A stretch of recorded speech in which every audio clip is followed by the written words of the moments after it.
This month, hundreds of asylum seekers packed up their belongings and moved from one temporary home to the next. They now live in hotels after spending several months in college dorms in Toronto. The federal government has agreed to pay the hotel costs, but only until September 30th. So is there a long-term plan for these asylum seekers? Joining me now from Quebec City is the Minister of Families, Children and Social Development, Jean-Yves Duclos. Hi, Minister Duclos. Great to have you on the show. Good evening, Vashi, and good evening to everyone listening. Thank you. Minister, your government is currently providing some hotel rooms for at least 300 asylum seekers in the Greater Toronto area. That ends on September 30th. What will happen after that?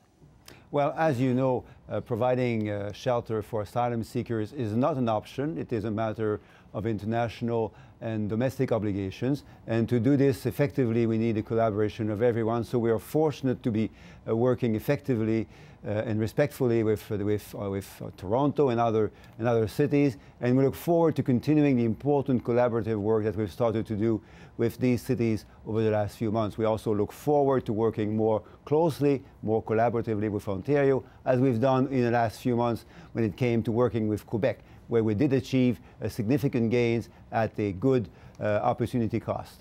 So, Minister, then will those people, will there be permanent shelter, though, found for them by October 1st? And who will foot the bill for that?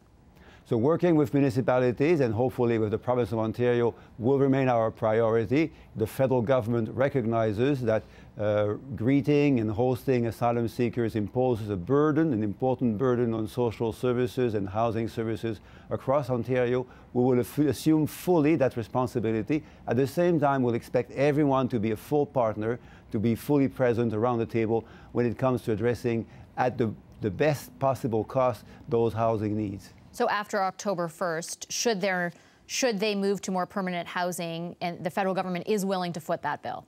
So after October 1st, as well as at any other time in the future, the federal government will be there to do its share and its part in providing the resources needed by the communities to address the hosting, the housing of asylum seekers. We've done that in the past with Quebec, and we look forward to doing this with Ontario in the future. How much will that cost? We will be engaging fully with Ontario, hopefully, as I've said, and with municipalities, as we've done with Toronto recently.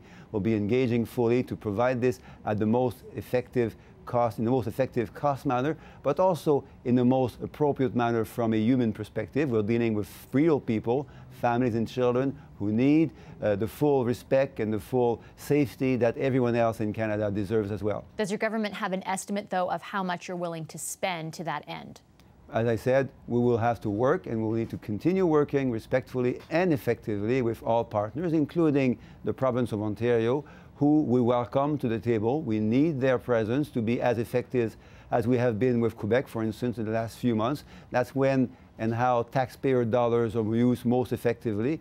There is an important issue here where international and domestic obligations and laws require dealing with asylum seekers in the most effective manner. This being said, we need everyone to be at the table to use those dollars the most effective way possible. You use, Minister, the example of Quebec, and there was a triage system set up. I understand that the federal government is looking at a similar system for Ontario that would take some of the asylum seekers and move them to places that are, I guess, undergoing less pressure than the system in Toronto is right now.